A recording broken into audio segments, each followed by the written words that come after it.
अमन जी, जब आप चुनाव जीत गए 2019 में, उपाध्यक्ष भी बन गए, उसके बाद आपने क्या सोचा? और रही बात आपकी शिक्षा की, आपने शिक्षा कंप्लीट क्यों नहीं की? क्योंकि मास्टर आपको करना था। और दूसरा ये कि जब आप यहाँ पर आए 2019 के बाद, तो आपने यहाँ क्योंकि जब इंसान आता है अपने हमसाया को साथ लेकर आता है, जब आप छात्र राजनीति में रहे और उपाध्यक्ष का चुनाव जीते, तो फिर आपको लगा होगा या आप किसी भी व्यक्ति को ये लग सकता है कि मैं जो भी मेरा प्रोफेशन है, खासकर राजनीति में, तो मैं उस प्रोफेशन को आगे बढ़ाऊं। तो इस बारे में आपने विचार किया? थोड़ा इसके बारे में हमें बताइए। जैसे इलेक्शन लड़ने के बाद हम लोग वही शासन वाले गए धन सिंह रावत जी से मिलने, तो उनसे बहुत सारी चीज़ें हम लोगों ने डिमांड करी। पहले तो बुक्स की रहती थी, बुक्स में ये रहता था, सेमेस्टर सिस्टम लागू हो गया था और बुक्स मिलती थी हमारी लाइब्रेरी में और ईयरली वाली। तो उसके लिए हम लोगों ने धन सिंह रावत जी से बात करी, तो उस साल हमारे पास पूरे यूनिवर्सिटी के लिए 2 करोड़ रुपए का बजट आया था। तो उसमें हम लोगों ने एक डिजिटल लाइब्रेरी का शुरुआत करी थी। उसमें जो लाइब्रेरी बनी थी, बहुत अच्छी खासी लाइब्रेरी, उसमें जो डिज़ाइनिंग वगैरह करी गई बहुत अच्छी तरीके से। लेकिन लॉकडाउन हमें एक टाइम मिल गया बहुत अच्छा। अब बहुत लोगों को लगता है कि लॉकडाउन ने बहुत लोगों की ज़िंदगी बर्बाद भी कर दी है, लेकिन अगर मैं छात्र राजनीति की बात करूँ तो उसमें हम लोगों के लिए काम करने का एक टाइम मिल गया। जैसे मैं देखता था भाई, हमारे हर गर्ल्स हॉस्टल में टॉयलेट की बहुत ज़्यादा प्रॉब्लम होती थी, तो ये गड्ढे वगैरह थे, बहुत ही भर जाते थे वो लोग। तो हम लोगों ने DSW जो हमारे गुरुजी थे उनसे कह के विश्वविद्यालय विश्वविद्यालय में बात करी, और उसके बाद हम लोगों का जो काम शुरू हुआ लॉकडाउन में अच्छे तरीके से वो काम हो पाया। तो हम लोगों ने जैसे वगैरह टेंडर वगैरह दिलाया और वो काम पूरा अच्छे तरीके से हो गया। अब सारे गर्ल्स हॉस्टल के जो टॉयलेट वगैरह की है, ये कोई प्रॉब्लम नहीं आती है। बाकी एक बात रही है कि हम लोग हमारे कॉलेज में, ये पहाड़ी इलाका है, पहाड़ी इलाका में नेट की बहुत बड़ी दुविधा है भाई, कि नेट चलना बहुत मुश्किल। जैसे कॉलिंग भी क्या होती है, कभी कभी आवाज़ नहीं आती, कभी कुछ होता है। तो मेरा ये रहता था कि सभी जो हॉस्टल्स हैं, बॉयज़ हॉस्टल हैं, गर्ल्स हॉस्टल हैं, उसमें क्यों ना वाईफाई की सुविधा लगवाई जाए। तो ये भी धन सिंह रावत जी की कृपा से वही हमारे सारे गर्ल्स हॉस्टल में ये वाईफाई सुविधा लग गई। आज के टाइम पे एक बॉयज़ हॉस्टल है और 3 गर्ल्स हॉस्टल है, तो सभी में वाईफाई की सुविधा लग गई है और बच्चे अच्छे खासे तरीके से अपनी पढ़ाई सुचारू रूप से कर पा रहे हैं। बाकी ये आता है कि लॉकडाउन लग गया। लॉकडाउन होने के बाद मैं लॉकडाउन में वहीं था, नैनीताल ही था। और नैनीताल में ये था कि पूरा हॉस्टल खाली था, हम 3-4 लोग बचे हुए थे। 3-4 लोग बचे हुए थे, तो मैंने एक काम किया भाई, जैसे हमारे जितने भी कर्मचारी वगैरह थे सारी छुट्टियों में जा चुके थे, तो हॉस्टल में हमारे फूल वगैरह अच्छे खासे थे, तो मैंने फूलों की देख रेख बहुत अच्छे तरीके से करी। और एक टाइम रहा, क्योंकि हमारी जो लैब थी, केमिस्ट्री की लैब, वो हमारी खुली हुई थी। वहाँ पे 1-2 लोग रहते थे, रिसर्च स्कॉलर रहते थे। तो मैं भी क्या था, साइंस का स्टूडेंट हुआ, केमिस्ट्री मेरा एक सब्जेक्ट हुआ। तो मैंने वहाँ पे अपना काम किया, प्रोजेक्ट बनाया। मैं प्रोफेसर साहू सर के अंडर प्रोजेक्ट वगैरह बनाया।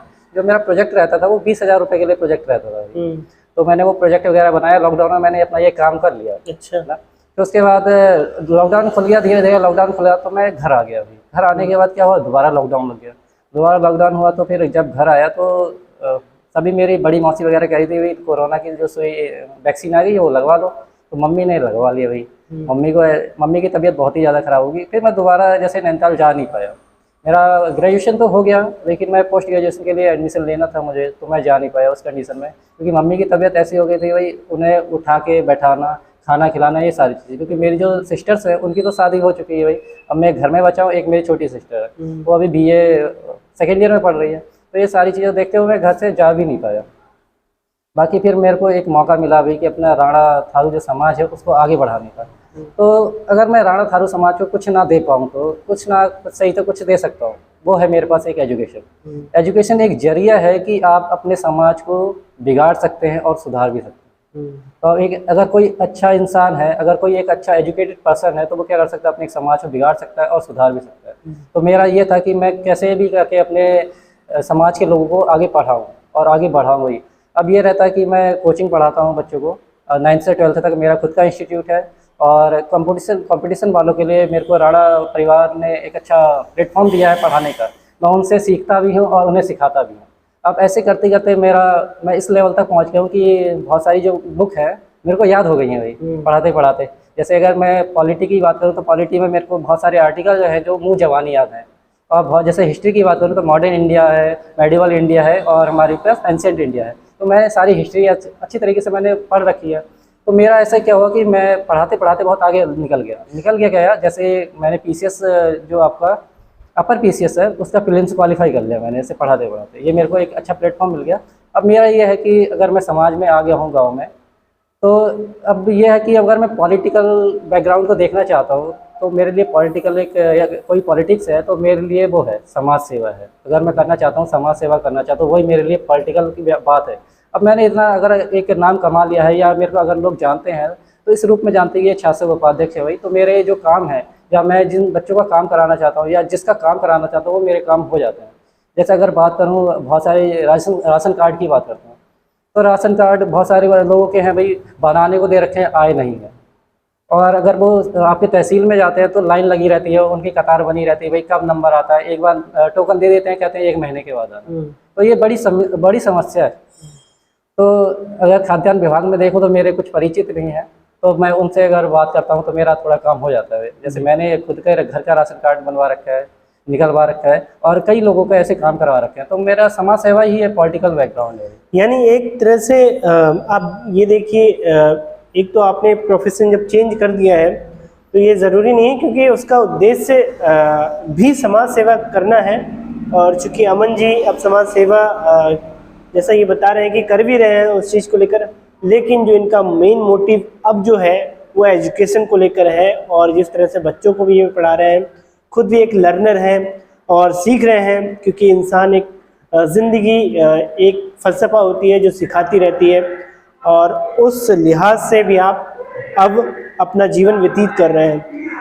तो जब अपन समाज की बात जब आती है, एक जैसा कि बताया कि एक जिम्मेदार व्यक्ति जो होता है वो समाज के प्रति एक सोच रखता है, अच्छी सोच रखता है, और समाज कैसे आगे बढ़े उस पर वो काम करने के बारे में या तो ब्लूप्रिंट बनाता है या फिर उसकी कार्य योजना पर धरातल पर उसे उतारने की प्रयास भी करता है।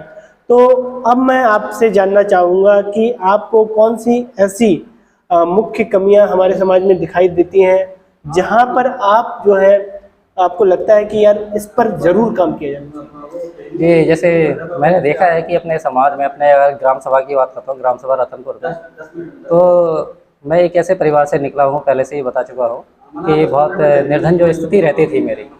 तो अब क्या हुआ कि अभी भी मेरे गांव में कुछ ऐसे परिवार हैं भाई जिन्हें समानता का अधिकार नहीं दिया गया है।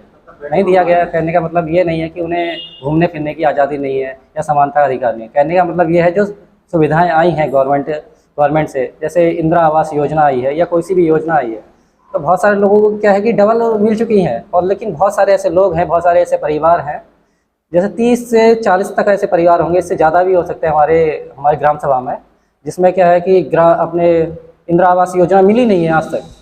तो ये क्या है, बहुत अच्छी कमी रही है भाई कि लोगों ने देखा नहीं है, कुछ देखने के बावजूद भी इग्नोर कर देते कुछ ग्राम प्रधान। और कुछ ऐसे भी होते हैं भाई कि जिन्होंने पैसा पास करा दिया, पैसे खा गए, लेकिन वो कार्य हुआ नहीं है।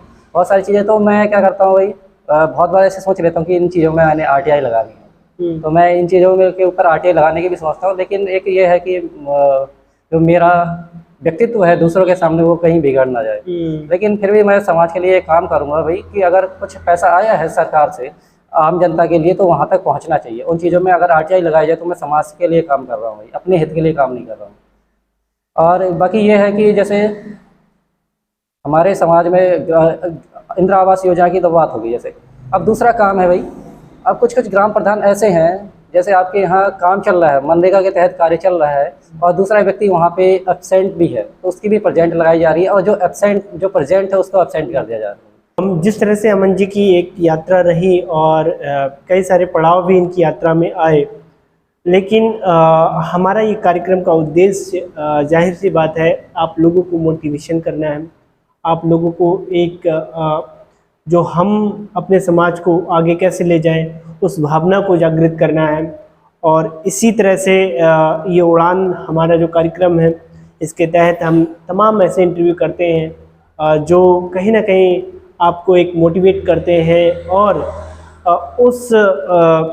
उस आपकी जो आग, आपके अंदर जो आग जल रही है वो ज्वलंत बनी रहे, ऐसी हम कामना करते हैं, और आप अपने सपनों को जो है साकार कर पाएँ।